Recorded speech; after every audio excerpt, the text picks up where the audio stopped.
Assalamualaikum warahmatullahi wabarakatuh. Perkenalkan, nama saya Siti Zahra. Di sini saya akan mempresentasikan laporan pelaksanaan usaha Krondok. Ada yang tahu nggak sih Krondok itu merupakan makanan dari khas negara mana? Nah, makanan Krondok itu merupakan ciri khas dari negara Korea yang saat ini sedang digandrungi masyarakat Indonesia, terutama bagi kalangan anak muda. Makanan ini berasal dari negara ginseng yang dikenal mengunyahkan cita rasa masakan yang nikmat dan sangat lezat. Makanan Korea memang cukup terkenal di Indonesia dan banyak jenisnya. Contohnya itu seperti kimchi, kimbap, bulgogi, bibimbap, ramen, dan Korean krondok atau Korean torch. Keju merupakan produk makanan yang terbuat dari susu, memiliki beragam bentuk dengan rasa sesuai dengan susu yang digunakan. Nah, keju mozzarella yang menjadi bagian utama dalam krondok karena memiliki ciri khas tekstur yang lembut, melting, dan stretching, serta kaya akan kalsium, protein, vitamin, dan mineral. Keju ini semakin digemari masyarakat dan sering digunakan sebagai campuran atau topping makanan. Bisnis krondok berbahan keju mozzarella dan sosis memiliki peluang sangat besar karena produk ini tidak hanya enak, kekinian, dan terjangkau, tetapi juga kaya akan nutrisi dan menjadikannya pilihan cemilan modern yang menarik dan bergizi. Selanjutnya ada sistem pengolahannya. Yang pertama itu persiapan bahan. Terdapat beberapa bahan yaitu seperti keju mozzarella, coklat batang, sosis ayam, tepung terigu protein tinggi, garam, air, gula, ragi, minyak goreng, dan sumpit. Nah, cara pembuatannya yaitu dengan cara mencampurkan tepung terigu, gula, garam, dan ragi dalam satu wadah. Tambahkan air hangat hingga adonan kental dan tidak terlalu encer. Pastikan adonan cukup tebal agar dapat melapisi sosis, keju, atau coklat dengan baik. Selanjutnya ada menyiapkan keju, sosis, dan coklat. Potong sosis, keju, atau coklat sesuai ukuran yang kita inginkan. Selanjutnya melapisi krondok dengan cara mencelupkan sosis, keju, atau coklat yang telah kita potong menjadi sesuai ukuran yang kita inginkan. Masukkan ke dalam adonan hingga tertutup rata. Gulung ke dalam tepung roti atau panko agar lapisannya menjadi renyah. Selanjutnya, goreng krondok dengan cara panaskan minyak goreng dalam wajan dengan api sedang. Kemudian goreng krondok hingga matang dan berwarna keemasan. Untuk menggorengnya itu sekitar 3-5 menit.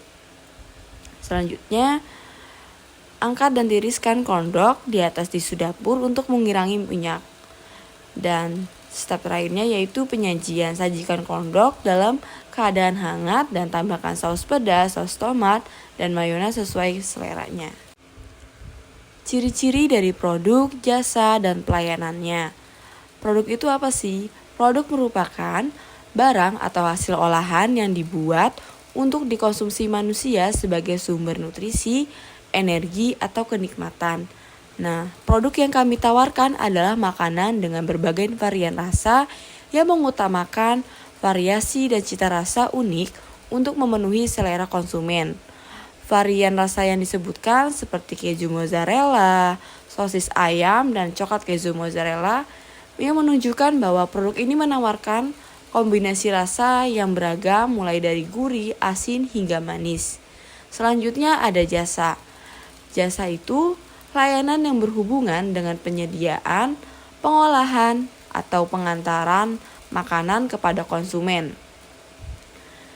Nah, jasa ini berfokus pada aktivitas yang melibatkan makanan sebagai inti layanan, tetapi tidak terbatas pada penjualan barang makanan saja.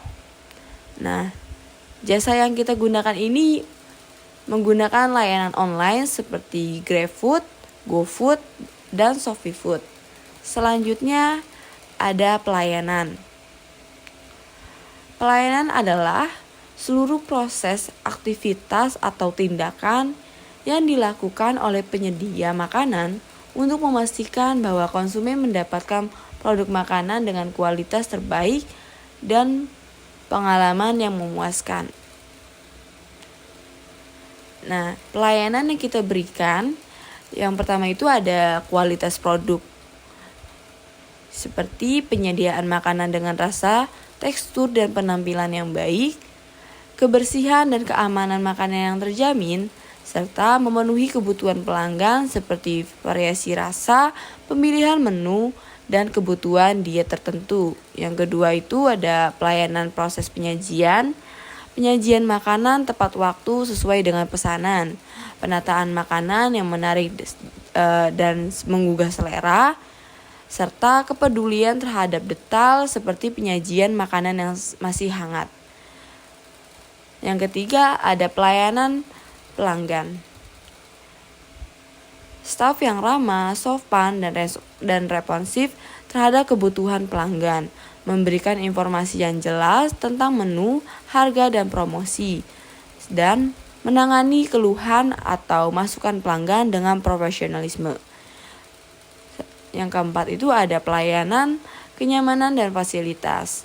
Lingkungan tempat yang bersih, nyaman, dan menyenangkan, fasilitas tambahan seperti wifi, tempat duduk yang nyaman, atau area bermain untuk anak-anak, serta pelayanan pesan antar atau layanan daring untuk memudahkan konsumen untuk memesannya. Dan yang kelima ini ada pelayanan efisiensi layanan, yaitu proses pemesanan dan pembayaran yang cepat dan mudah, serta sistem pengolahan antrian yang efisien untuk menghindari waktu tunggu yang lama. Ukuran pasar dan potensi pasar. Nah, ukuran pasar itu merupakan total potensi nilai atau volume permintaan untuk produk atau layanan tertentu dalam sebuah pasar dalam periode waktu tertentu. Nah, ukuran pasar untuk usaha kondok ini sangat potensial karena mengingat tren makanan ringan kekinian terus meningkat di kalangan anak muda atau keluarga, dengan target utama segmen pasar seperti pelajar, mahasiswa, dan pekerja yang cenderung mencari cemilan praktis dan lezat. Diperkirakan jumlah permintaan untuk kondok ini dapat mencapai ribuan unit per bulan di kawasannya. Selanjutnya ada potensi pasar. Potensi pasar itu sendiri merupakan estimasi atau proyeksi mengenai seberapa besar permintaan untuk produk atau layanan di masa depan berdasarkan analisis sebagai faktor seperti tren konsumen, terus ada kebutuhan pasar dan kapasitas pertumbuhan industri. Untuk jualan kondok ini sangat besar karena mengingat tren makanan cepat saji yang praktis dan lezat semakin digemari oleh berbagai kalangan, terutama anak muda dan keluarga. Dengan harga yang terjangkau dan variasi rasa yang menarik, kondok memiliki daya tarik yang kuat di pasar cemilan. Ringkasan penggunaan dana. Apa sih yang dimaksud dengan ringkasan penggunaan dana? Ringkasan ini merupakan penjelasan singkatan mengenai bagaimana dana yang diperoleh akan digunakan dalam sebuah bisnis. Penggunaan dana ini mencakup alokasi dana untuk berbagai keperluan seperti operasional, pembelian bahan baku, pemasaran, biaya operasional, dan investasi peralatan masaknya. Nah, berikut ada beberapa biaya, yaitu seperti pembelian bahan baku untuk usaha kondok ini dalam unit ya, yaitu ada pembelian bahan baku sebesar 222.000, investasi peralatan masak sebesar 590.000 dan biaya operasionalnya sebesar 812.000. Visi misi. Visi adalah gambaran atau tujuan jangka panjang yang ingin dicapai oleh suatu organisasi. Nah, visi ini mencerminkan impian besar atau aspirasi masa depan yang menginspirasi dan memotivasi semua anggota organisasi untuk bekerja menuju tujuan tersebut. Nah, visi kita dari kondok ini menjadi penyedia cemilan kekinian yang berkualitas tinggi dan digemari oleh semua kalangan serta memiliki cita rasa yang ciri khas. Selanjutnya misi. Misi merupakan pernyataan tentang alasan keberadaan organisasi dan cara-cara yang akan ditempuh untuk mencapai visi tersebut. Nah, misinya itu menyediakan produk yang sehat, lezat, dan inovatif, memberikan pelayanan terbaik kepada pelanggan, serta berkontribusi pada pengembangan UMKM di sektor kuliner. Tujuan jangka pendek dan jangka panjang. Apa sih yang dimaksud dengan jangka pendek? Jangka pendek itu sasaran yang ingin dicapai dalam waktu relatif singkat, biasanya dalam hitungan hari, minggu, atau bulan. Nah, jangka pendek yang kita inginkan itu yaitu meningkatkan kesadaran merek pasar lokal, memperoleh keuntungan stabil dalam 6 bulan pertama dengan menargetkan penjualan minimal 500 kondok per bulan, serta memastikan operasional usaha berjalan dengan standar kualitas yang konsisten. Selanjutnya ada jangka panjang. Jangka panjang adalah sasaran yang ingin dicapai dalam waktu yang lebih lama, biasanya dalam rentang waktu lebih dari 1 tahun. Nah, jangka panjangnya itu kita menggunakan kata goal. Apa sih yang dimaksud dengan goal itu? Goal itu merupakan kepanjangan dari grow, operate, lead, dan develop. Nah, grow itu mengembangkan bisnis dengan inovasi dan kreativitas. Operate, menjalankan operasional yang efisien dan terstruktur. Lead, memimpin pasar dengan produk keunggulan. Dan develop, merupakan pengembangan peluang baru seperti franchise, produk frozen, dan lain-lain. Keunikan produk dan pelayanan. Keunikan itu merujuk pada fitur atau karakteristik kualitas khusus dari suatu produk yang membedakannya dari produk lain yang ada di pasar. Keunikan ini bisa berupa sesuatu yang membuat produknya lebih menarik, inovatif, atau memiliki nilai tambah yang tidak dapat ditemukan pada produk serupa. Nah, keunikan produk kondok kami terletak pada variasi rasa yang inovatif dan menggugah selera seperti keju mozzarella yang meleleh, coklat keju mozzarella yang memberikan kombinasi manis dan gurih, serta sosis ayam yang lezat. Setiap gigitan itu menawarkan pengalaman baru dengan rasa yang berbeda dan memanjakan lidah, menjadikan kondok kami ini pilihan yang tepat untuk pencinta cemilan yang mencari sensasi baru di setiap gigitan. Penelitian dan analisis pasar merupakan proses pengumpulan, analisis, dan interpretasi informasi tentang pasar, termasuk tentang produk, layanan, konsumen, pesaing, dan lingkungan yang mempengaruhi pasar tersebut. Nah, yang pertama itu ada target dan segmen pasar. Target pasarnya itu ada pelajar dan mahasiswa, keluarga dengan anak-anak, pekerja muda, dan pecinta makanan yang kekinian. B. Segmen pasar. Ada anak-anak mulai dari umur 5 sampai 12 tahun, remaja dan dewasa muda 13 tahun sampai 30 tahun, dan keluarga yang mencari cemilan praktis. Yang kedua itu ada kebutuhan pelanggan, menawarkan makanan yang cepat saji, menyenangkan dan terjangkau, menawarkan variasi rasa yang menyenangkan seperti keju mozzarella, coklat keju, dan sosis ayam untuk meningkatkan pengalaman makan. Menyediakan kemasan yang menarik atau tampilan makanan yang instagramable agar pelanggan merasa bangga membagikan di media sosial. Menjamin kebersihan proses pembuatan dan keamanan bahan. Menyediakan berbagai pilihan rasa, topping, dan level kepedesan sesuai selera pelanggan. Dan yang ketiga itu ada ukuran dan tren pasar. A. Ukuran pasar. Memperluas jangkauan melalui penjualan online seperti GoFood, GrabFood, ShopeeFood, dan melakukan penjualan di booth event di mall maupun acara festival makanan. Menargetkan segmen pasar yang lebih spesifik seperti anak-anak atau pecinta makanan kekinian. Menawarkan varian rasa dan promosi untuk meningkatkan frekuensi pembelian pelanggan. Memanfaatkan media sosial untuk menarik minat konsumen. B. Tren pasar. Dalam bisnis makanan ringan, tren pasar menunjukkan bahwa konsumen semakin tertarik pada makanan dengan varian unik, misalnya itu kondok dengan isi mozzarella dengan saus pedas viral, dan juga bisa mencakup perubahan perilaku seperti preferensi terhadap makanan yang mudah dibawa dan dikonsumsi di perjalanan. Dan yang keempat itu ada situasi persaingan, menawarkan variasi rasa baru atau konsep yang unik untuk membedakan dari kompetitor. Gunakan media sosial, promo bundling, atau diskon untuk menarik perhatian pelanggan. Pastikan produk memiliki rasa yang enak, kualitas bahan baku yang baik, dan kebersihan yang terjamin.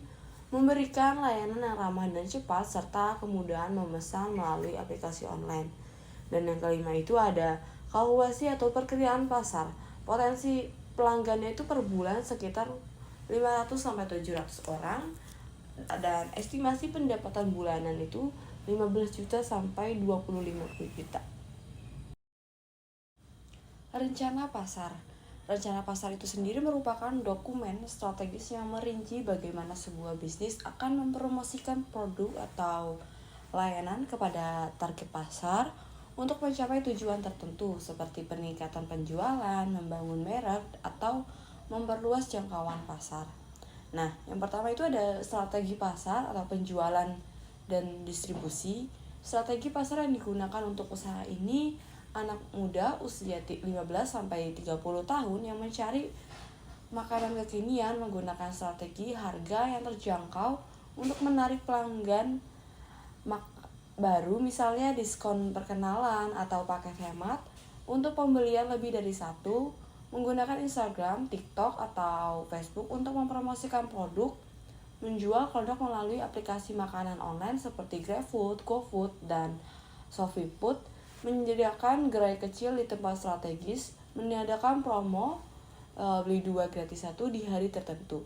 Strategi penjualan yang digunakan usaha kami itu dengan memilih lokasi yang strategis seperti dekat sekolah, kampus, atau taman, memberikan diskon dengan beli 2 gratis 1 di hari tertentu, dan menggunakan kemasan yang unik, ramah lingkungan, dan mudah dibawa. Selanjutnya ada strategi distribusi. Strategi distribusi yang dilakukan membuka gerai kecil, booth, atau gerobak mendistribusikan produk dengan platform online, menawarkan produk sebagai menu tambahan kafe, kedai minuman, atau toko cemilan. Yang kedua itu ada penetapan harga. Harga yang dijual pada produk sebesar 10.000. Nah, di mana biaya produksi ini dikeluarkan dalam 50 unit produk sebesar 222.000 dan 1 unit itu sebesar 4.450. 3. Periklanan dan promosi. A. Memberikan diskon khusus pelanggan baru sebesar 10% untuk pembelian pertama. Yang kedua itu ada membuat konten menarik, mengadakan giveaway untuk customer, dan promo di hari spesial seperti diskon 25%.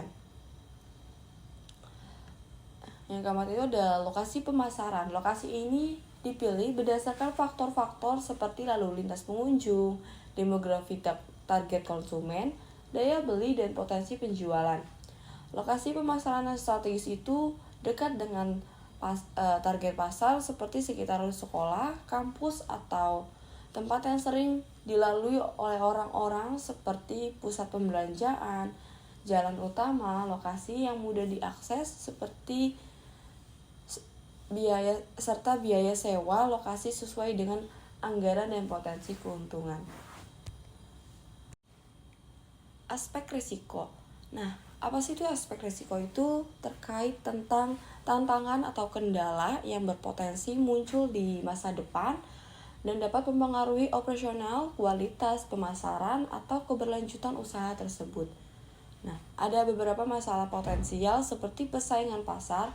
Munculnya banyak pesaing yang menjual produk serupa dengan harga yang lebih murah atau menawarkan inovasi menarik dapat mengurangi daya tarik usaha. B. Kualitas produk. Penurunan kualitas bahan baku seperti tepung atau keju atau tidak konsistennya rasa dan tekstur dapat mengecewakan pelanggan. Nah, saya ada harga bahan baku.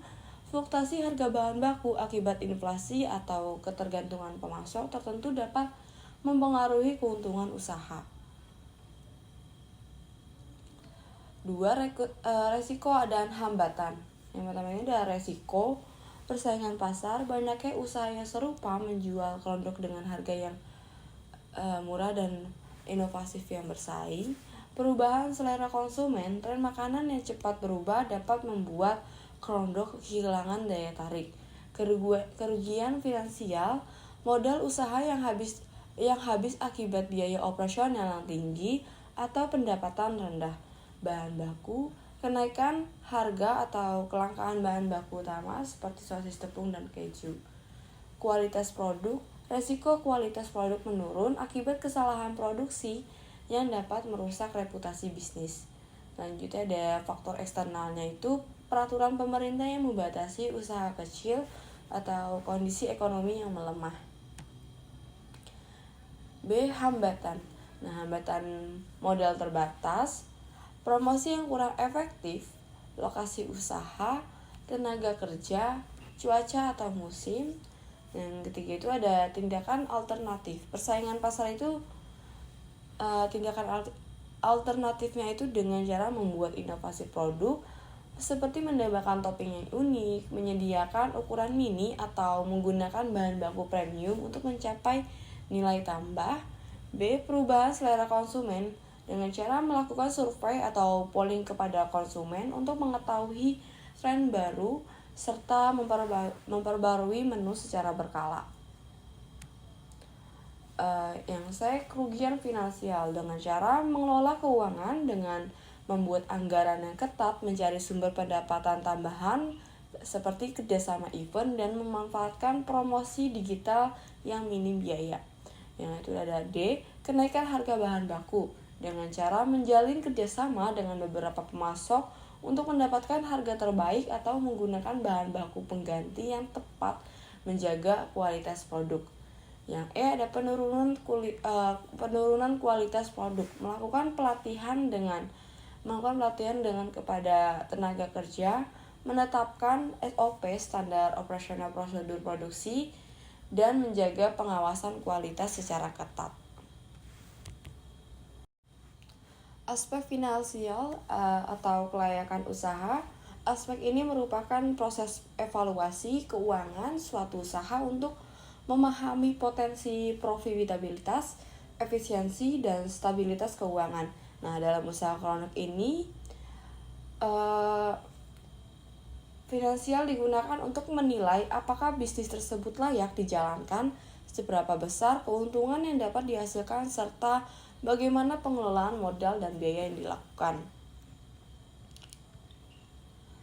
Analisis laba ruginya itu, yang pertama, total biaya bahan baku sebesar 222.000 dan total biaya alatnya sebesar 590.000.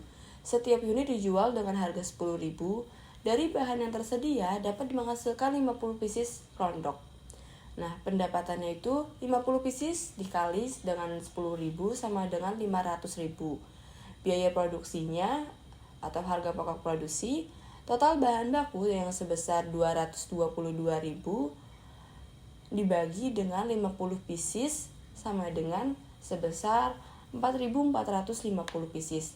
Laba kotornya dengan cara dihitung pendapatan dikurang dengan biaya produksi sama dengan 500.000 dikurang 222.000 sama dengan seharga dengan 278.000.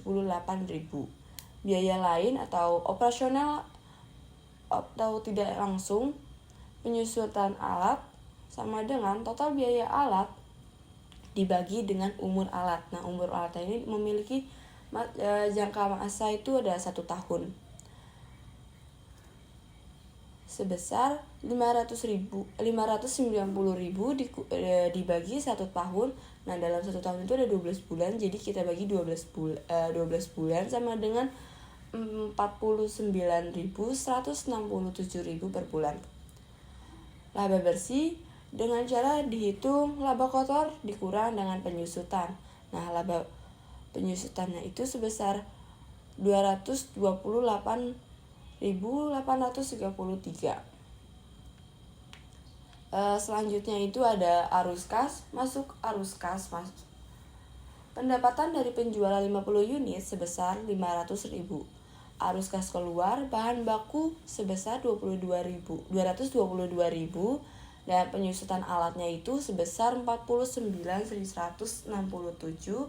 Jadi total arus kas yang keluar sebesar 222.000 ditambah 49.167 sama dengan 271.167.000. Arus kas bersihnya, arus kas masuk dikurang dengan arus kas keluar. Jadi 500.000 dikurang dengan 271.167.000 sama dengan 228.833.000. Nah, di sini ada perhitungan break even point-nya. Pendapatan dari penjualan 50 unit itu sebesar 500.000. Arus kas keluarnya, bahan bakunya itu sebesar 222.000, penyusutan alat 49.167.000. Jadi total arus kas yang keluar itu sebesar 222.000 ditambah 49.167.000 sama dengan 271.167.000. Jadi arus kas bersihnya, arus kas masuk dikurang dengan arus kas keluar, 500.000 dikurang 271.167 sama dengan 228.833. Berikut ada daftar-daftar yang digunakan, bahan yang digunakan, yaitu ada tepung terigu protein tinggi dengan jumlah 1 kilo, harganya 17.000. Air putih 500 ml dengan harga 3.000. Ragi instan dengan 1 picis seharga 6.000. Garam sejumlah dengan 1 sendok makan sebesar 1.000. Keju mozzarella 500 gram 67.000. Sosis ayam 1 kilo sebesar 32.000. Sosis coklat batang 250 gram sebesar 15.000. Sumpit 50 pieces seharga 8.000. Mayones 250 gram seharga 15.000. Saus tomat pouch dengan jumlah 500 gram sebesar 20.000. Saus sambal pouch dengan jumlah 500 gram sebesar 20.000. Gula pasir 3 sendok makan dengan harga 1.000. Minyak goreng 1 liter dengan jumlah harga 17.000. Jadi total bahan baku yang digunakan ini ada 13 bahan dan totalnya itu sebesar 222.000. Selanjutnya ada daftar alat yang digunakan. Yang pertama itu ada wadah box sejumlah 4 pieces dengan harga 120, sendok 2 seharga 5.000, wajan 2 seharga 200.000, kompor dengan jumlah 1 seharga 150.000, tabung gas 1 dengan harga 60.000, pisau 1 seharga 15.000, penyaringan minyak 1 sebesar 30.000 dan spatula 1 sebesar 10.000. Jadi total alat yang digunakan ini ada 8 alat dan totalnya seharga dengan 590.000. Sumber-sumber dan pemakaian dana adalah konsep dalam keuangan yang menjelaskan dari mana dana diperoleh, sumber dana dan bagaimana dana tersebut digunakan pemakaian dana. Modal awalnya itu total modal yang diperlukan dalam penjumlahan dari biaya bahan baku dan alat. Modal bahan baku sebesar 222.000, modal untuk alat sebesar 590.000 dan total modal awal itu sebesar 812.000. Pendapatan dari penjualan produk, setiap unit dijual dengan harga 10.000 dengan asumsi total produksi sebanyak 500 unit per batch. Jadi total pendapatannya itu sebesar 10.000 dikali 50 pieces sama dengan 500.000. Penahapan anggaran merupakan proses mengatur pengeluaran dalam beberapa tahap sesuai dengan prioritas dan kebutuhan usaha. Hal ini bertujuan untuk memastikan bahwa dana yang tersedia digunakan secara efisien dan tepat waktu. Nah, tahap pertama ini ada investasi alat, pembelian alat senilai 590.000 dilakukan di awal usaha karena alat bersifat tidak habis pakai. Selanjutnya ada tahap kedua, produksi awal. Pembelian bahan baku pertama senilai 220.000 untuk memproduksi 50 unit produk.